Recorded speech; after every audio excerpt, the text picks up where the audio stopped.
What's up guys, welcome to Voicey here. This is your host, Captain Zach, and today's subreddit is r/IDontWorkHereLady. Don't forget to like, subscribe, and hit that bell to never miss an episode. This story's called, I Set Myself Up. There are a few details you need to know before the story can begin, and I apologize about it being long, but you get to see it in real time. I lived in a town that was kind of out of the way that was separated into distinct areas. One was the general populace trying to get out of LA.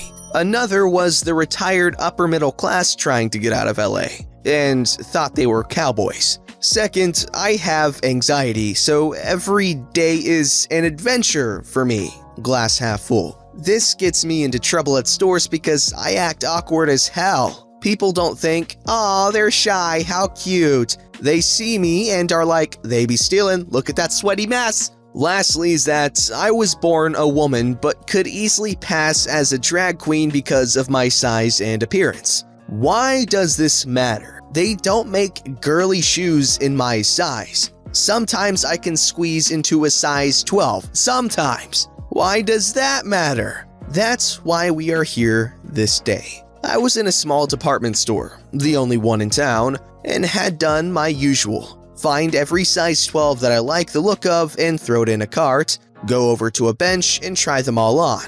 None of them fit, put them all back. This particular day, I had just gotten off of work and was in my black polo shirt and work pants, putting a stack of shoes back onto a shelf. I felt it coming from a mile away, so I looked around and accidentally made eye contact with a lady in her early 50s. Oops. "Would you be willing to see if they have the other color on the back?" Customer service tone of, "Not my department." With a smile, "I don't work here." "Oh, I thought you did."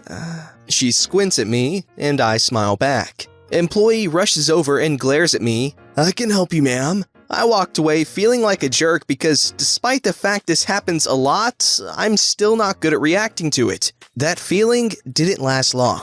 I must have combed over the whole clothing section, women's and men's, desperate for anything that would fit me. When I realize, I feel like I have been having to sidestep the same person over and over again.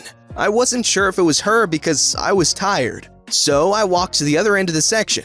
I almost run into someone. I look up and it's the same lady, so I go to the men's section. I look up and she's in the women's section across the aisle. We made eye contact. I'm starting to get a little stressed. I have anxiety, so I was trying to convince myself that what I was feeling wasn't rational, that it was happenstance and that I shouldn't be scared of an old lady. But what if she was crazy and decided to stab me? I say to myself, but what if she says I touched her butt? I look like a man, they would believe her. I say back to myself, all you have to do is prove that you're a girl. Not before the police tackle me and are forced to fill me up to prove it. Okay, you're right. I'm clean. Please don't touch me. Let's just leave. But I still need shampoo. Hurry up. Calm down. Hey, what if it's that lady who asked you if you worked here? That'd be funny.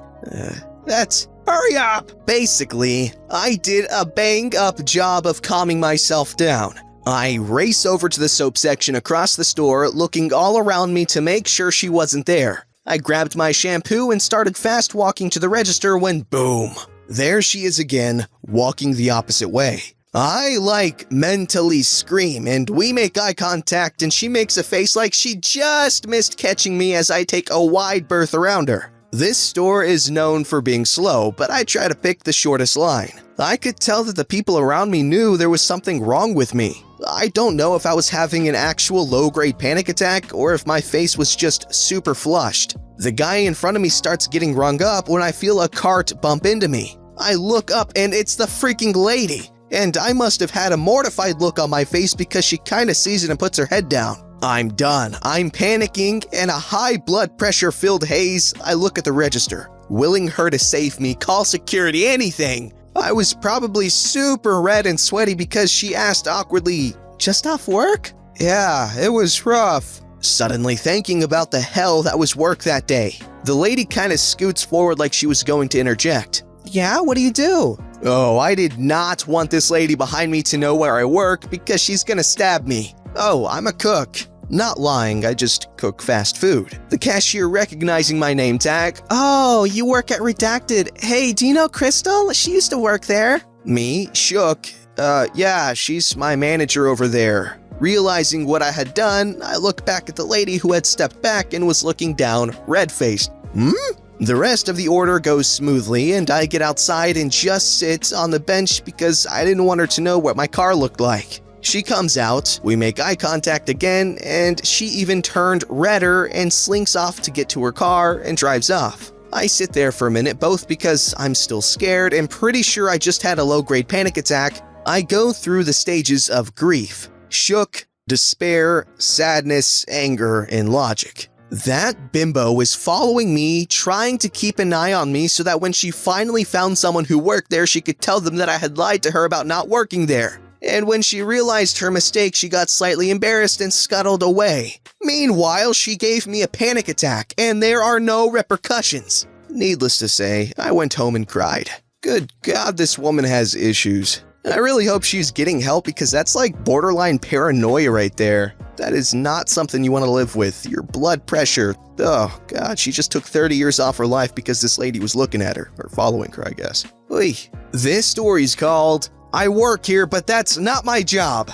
I work at a fairly well-known tutoring center around my area. Our rates are pretty high, but we still get a lot of clients because we offer a very specialized program. I work here as an administrator as a part-time job, while earning my degree in the business field. I handle a lot of office work, as well as delegating the center as a whole. On what would have been a nice Tuesday afternoon, the devil Karen has finally made an appearance in my life. Here's the cast. Me, Karen, awful lady. Around 2:20, an hour before my center officially opens for students, Karen and her son, maybe 8 to 10, walks into the center. Not only that, she barges into my office without knocking or even a warning. I figure she must be in a rush, so I go out and greet her the way I typically do. "Hello, welcome to Learning Center. My name is OP. How can I help you today?" "I want to enroll my son here." "Okay, that would be no problem. Is there a program specifically you're looking for?" "Obviously, you think I'd take him here if he didn't need help?" "Oh, I'm sorry, ma'am. That's not what I meant." I start listing our services provided and tell them that there are steps to apply such as an assessment test, a deposit, and an appointment slot because our sessions are appointments only. I also mention our fees because they are slightly higher than other nearby learning centers. With no regard to the information I'd given her, Karen then proceeds to walk him out of my office and through the door to the class where most of our tutoring sessions take place. My tutors who are in there prepping their lesson plans for the day look at me confused, whereas I just shook my head. She tells him to sit down and that she will be back. Karen turns to me and says, "Okay, now go teach him. I'll be back in an hour and I don't want any of those lazy tutors. I want you." "Sorry, I'm afraid I can't do that. I'm not actually a tutor. I'm an administrator here and handle primarily the paperwork." "Stop being so lazy. Why would you get a job at a learning center if you're not gonna teach?" At this point, my patience was almost non-existent. We weren't open for another hour and all our appointment slots were already filled for the day. I know there was nothing I could really do to get rid of her since her stubborn ass was already beginning to walk out of the room. Okay, I'll tutor him, but at a rate of $250 an hour. Her mouth drops and she starts rambling about how that isn't what I said earlier and how dare I raise the price on it now. "You requested me specifically, and since I don't work as a tutor, I will need to promptly be compensated. I will also need a fee for $50 since you did not make an appointment beforehand." She starts turning red and going off about how no one has ever disrespected her this way and proceeds to threaten to take action by ratting me out to my manager. I walk away only to grab a card that has my manager's number. I give it to her and tell her to have a good day. She walks out with her son, fuming. Sorry it's not as interesting as other stories out there, but it's the first time anything like this had happened to me. Now, I'm of the opinion that not every story needs to have the hefty death toll that every other story tends to have, so I appreciate the realism your story provides, sir or ma'am. This story's called You Don't Work for Us ×2. This is kind of a weird one, so apologies if it doesn't fit exactly. When I was a kid, my mom worked from home and we had a telephone with 2 lines going into it, one for the house and one for her work. We also used to have a green giant a couple towns over. The last 2 digits of our phone numbers were transposed, 16 for us and 61 for them. About twice a month, someone would call at any and all hours of the day and night asking if they had to come in or what time they should be there. Being that my mom had her business, when this first started, she was confused as hell. Most people would naturally apologize profusely, but a lot of times people would hang up, then immediately call back again because of a misdial. It went on for 8 years. At some point, Mom started screwing with the people and telling them that they could have the day off or that they should come in when they didn't have to. In hindsight, I guess that was kinda mean, but she did call Green Giant to complain nicely that their employees were derps. Then we moved out of state. She got a new number for the business and people immediately started calling asking if they could come in for a job interview, what time we open or close, and if the position was still available. Of course, Mom would reply with, "No, we're not hiring," and everything she thought was aimed toward her business like her actual business hours, 10 to 5, closed weekends. The best ones were the people who would flip their lid that, "OMG, that's not enough time to see and enjoy everything with my family," and hang up in a huff. The amount of these huffs was amazing considering we thought they were asking about our little retail/art store. It went on like this for a couple of weeks before finally she got out of someone that they were looking for the general information for Dollywood. Think like a tiny Six Flags theme park. Again, the numbers were almost identical, which was only made worse one summer when the local newspaper printed the wrong number for Dollywood in their want ads. People were downright mean, like the screw-up was our fault. I answered phones a lot working that summer too. Some would not accept it wasn't the business that they thought they were calling, despite us answering with our business name. Others argued that what they called was the right number, so clearly it was our mistake we didn't get the hiring memo. I guess they thought we were a department of Dollywood? And how dare we slander poor Dolly's name like that, pretending to be her business? After about 3 months of dealing with crap and insults, Mom changed her number. We did call the paper to ask if they'd fix the newspaper ad, but they never did despite saying they would. To this day, I'm paranoid of answering numbers I don't recognize.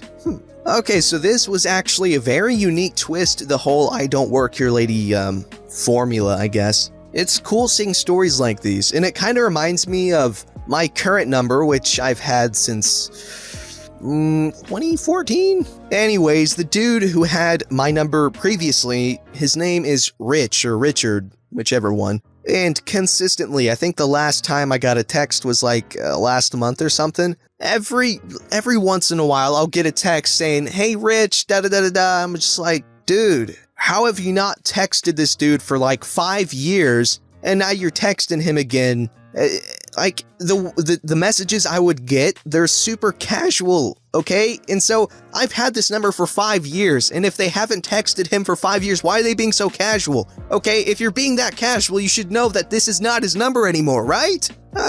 Like I'll get something like, "Hey, what are you doing for dinner?" or something like that. Or one time I got a super dramatic message, and I was like, dude, it was a freaking essay filled with unparalleled vulgarity.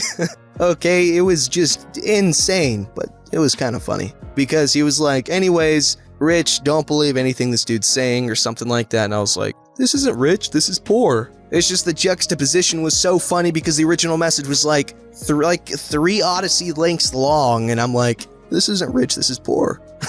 I don't know, I'm funny. This story's called "I'm Here for an Interview. I Don't Work Here, Ma'am." This happened a while ago, and I thought, why not talk about it? The thing was that I'm in the hospitality industry. Not gonna state which exactly, but the idea is that the place is really classy, expensive, and is at a touristy area. For my interview, I technically had to talk to the HR manager first before talking to the department manager. After talking to the HR manager, I was brought to this room where it was not too filled with customers. But the main idea is that there's people. I had to wait for the department manager to come, so the first bright idea was that, oh, why not explore the room? HR was cool with me exploring the room. Now, I was exploring the room, pretty amazed with the stuff there. The servicescape and the ambiance was really nice and all, and I was looking around when I walked past this lady. The lady suddenly called me and asked,